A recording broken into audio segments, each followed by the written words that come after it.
Hey everyone, Rick from Rick's RC and More. As you can tell by now, what I got in front of me here, I was able to get the funds and pick myself up a new crawler. This is the Axial SCX-10 3 Base Camp 1982 Chevy K10. I usually don't do unboxings. This isn't going to be an unboxing because there's probably lots of videos out here without these unboxings. So we're just going to skip right to the truck. And with the magic of camera, here's the truck, no longer in the box. This is a nice body. This is the Proline body. There was a Proline kit you could buy. It was like a limited edition deal. It came with Proline tires and rims and stuff. Whereas this is just a little bit simpler design. Now, this truck does come with LEDs. I've already got this unplugged, but it comes with 2 white LEDs in your top headlights, and it comes with 2 amber LEDs in the front bumper, kind of like the way these trucks were. The black body is definitely going to show scratches more than the blue. The mirrors, they do rotate. They do push in and out, which is good. So you're not going to, hopefully, not going to snap them off. Clear windows, which is also another plus for sure. Now the 10.3 that I originally built, if you go back into my videos, I had the JLU Jeep kit I bought and put together. It had the large transmission that had a dig plus a 2-speed in it. Whereas this is more of a kind of an SCX 10.2 style transmission, just a 3-gear transmission. It's got a Dynamite 35-turn motor and then a Spectrum branded ESC. It is 2 to 3S capable. I usually run 3S in my rigs. The tires, they're not bead-locked. These are glued tires. At this price point, it's bare bones 10.3. It is portal axle.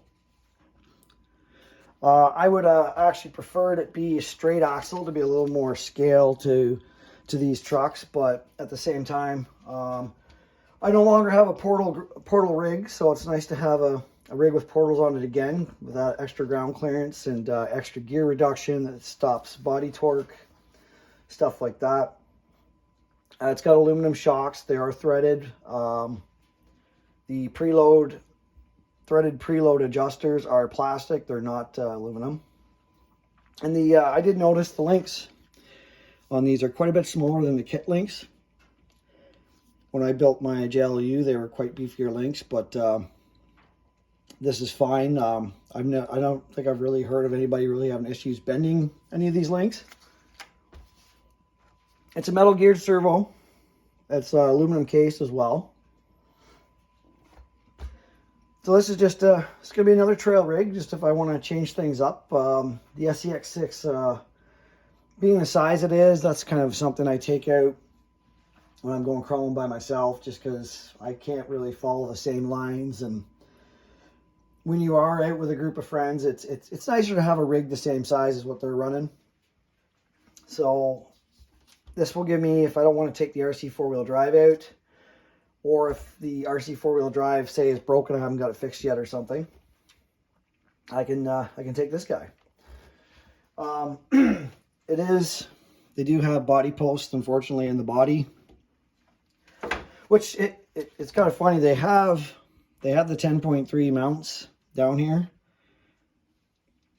but I thought maybe they would just, maybe make some plastic attachments to go into there and have a clipless body. But again, I guess just maybe this being a Proline body, I don't know. But I might make myself something up, because it did come with the manual and everything. It did come with different size body posts for different bodies. So maybe I can rig something up myself and make this a bottom mount. But covering these holes up, that's kind of a whole other chore, I guess. Being a Proline body, maybe I can pick up a clear one, paint it the color I want, and not drill these out. We'll see. that's all down the road stuff. I really like the Axial stuff. I think it's good quality. The wild boar drive shafts, stuff like that, like they seem to really take a lot of punishment, and they don't break. I know with my 10.3 kit I built, I didn't have any issues with diffs, drive shafts, nothing on that Jeep. There was a weak link on them. I never had an issue, but where your panhard bar goes down, they did upgrade this to metal. The plastic ones, apparently some people were breaking them. Like I said, I never had an issue, but I guess if you had a really beefy servo, there's 3 different servo mounts for your steering servo. And there's also a mount here as well, maybe for a winch. Maybe these are for a winch. But yeah, you got lots of options with it. The tires feel pretty good. The foams might be a little hard for my liking, but as time passes, they will soften up as they break in. I'll throw a battery in it, and we'll fire it up so you can see the lights on it.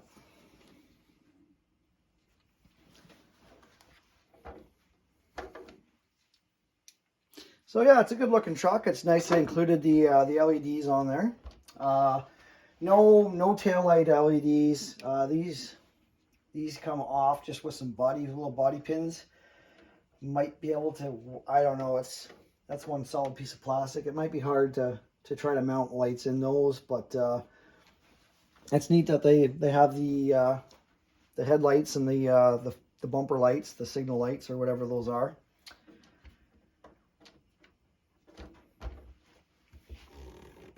There is some body rub on the tires. I might do a little bit of trimming on those. We'll see. I'm one of those guys. I'm kind of into the scale stuff, so I did notice out of the box the front bumper has this weird kind of angle down. So I had shimmed up the body a little bit to even that up. The bumper seems to be straight on there. I'm not sure what's going on there, whether there's a plastic part that's just not quite in spec. I checked the height on these. These are set to the same height, but for whatever reason, it does come with just a simple remote, but it's got a foam wheel on it. Steering servo seems to have good speed. Seems to have good torque too for a RTR servo. And then your remote has your speed adjustments, 50, 75, 100. There's a throttle and steering reverse on there as well. And then you've got your steering rate, throttle, and then your steering centering. So basic, but it'll get the job done.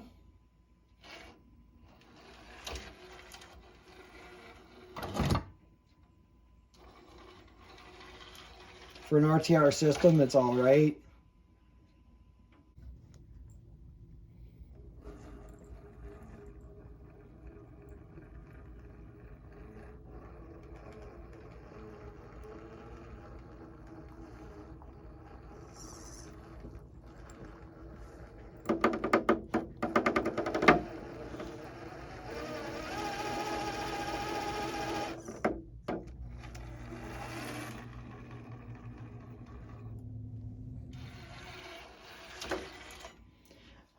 Down the road, future plans for this would probably involve a brushless system. The brushless system is in the SEX6. It's such a smooth, quiet system. So I'll probably go down the road. I'll probably throw a brushless system in this, and just to make it a little more crawlable, a little bit more low speed.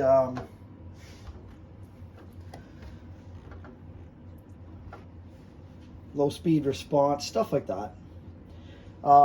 There's no interior in the truck. That's something that you would have to add yourself. But with the clear windows, wouldn't be hard to do. I'd like to get a 3D printer and be able to print some of this stuff up, but I kind of blew the budget on this guy for this year. So we'll we'll get it out on the trails at one point, and we'll start making improvements on it. I've never really dealt with a basic base camp 10.3. From what I've seen, they crawl good with the portals.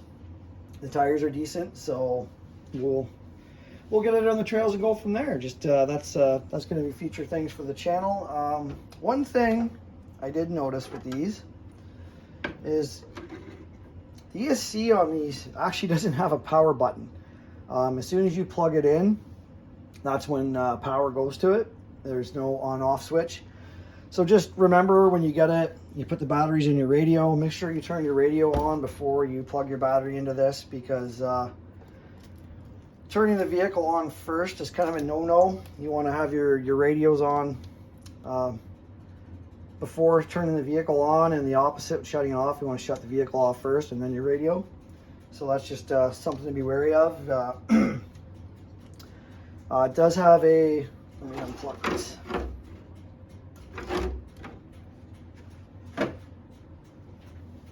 It does have a waterproof a waterproof receiver box, which is good. You can see it's sealed in the back here as well, where the wires go in. And I'm running LiPo, so I had to change the little pills on my my ESC there to a LiPo cutoff instead of nickel metal. And you can also adjust your drag brake. You can go 50% or 100%. If I'm sure it doesn't show you on here, but I'm sure if you removed that pill completely, it might have been no drag brake or something. I mean, these are just rebranded. It's either a Dynamite or a Hobby Wing ESC.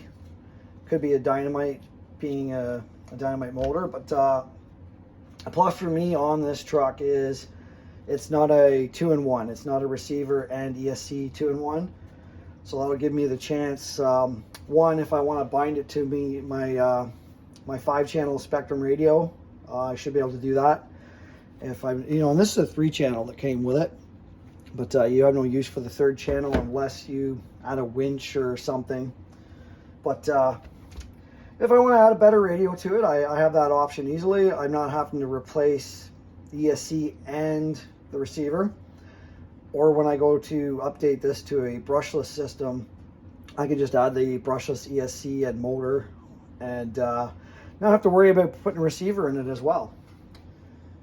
But for starting out, these are probably a pretty decent rig. Like I said, Axial makes good stuff. I have no issues with my Axial stuff at all, other than the steering servo on the SCX6. But crawler that size with an RTR servo, it's kind of what you expect to upgrade.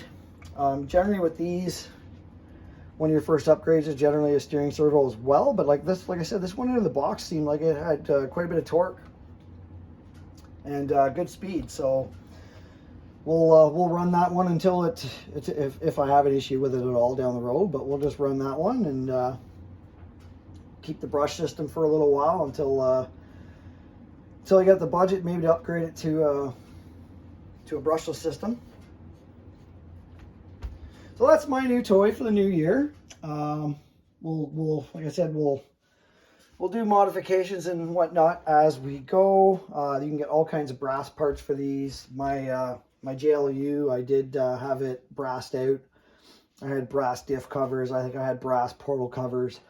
But with these trucks, this kind of being a bare bones, we might not have to add a whole lot of brass to it, because the Jeep was kind of, it had the roll cage with the interior, and it just, the balancing on it was quite different. It wasn't very forward bias, whereas this guy does seem to have more weight up front than in the rear. If you put a large battery in the back, that's going to change obviously, but this is the configuration I'm going to run it in for now. So we might not have to add any weight to the front of this. We might be okay the way it is. We are winter here, so I'm not sure when I'm going to get it out. I did get out with the RC 4-wheel drive the other day with some friends. Went out and did some snow and ice crawling, and I had this truck at that point. I wasn't ready to start scratching up that body or anything.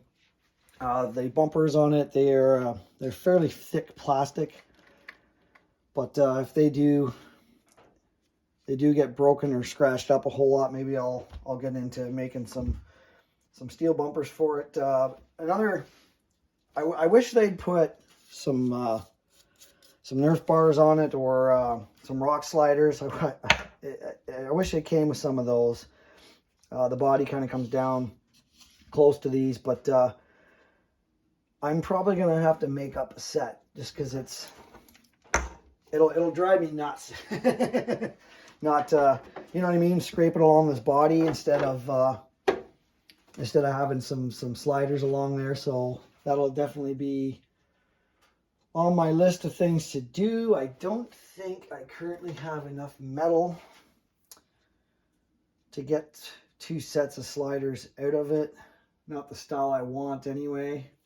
So I'll have to pick up some more metal and weld up some rock sliders for it before I get into any type of bumpers or anything. But yeah, I had a 1990 regular cab sports side, but a 2-wheel drive back years and years ago, and it was a great truck. I really liked it. I really liked the sports side styling. So why not get one in a crawler and get it out on the trails and enjoy it. So for now, everyone, get out and enjoy your RCs.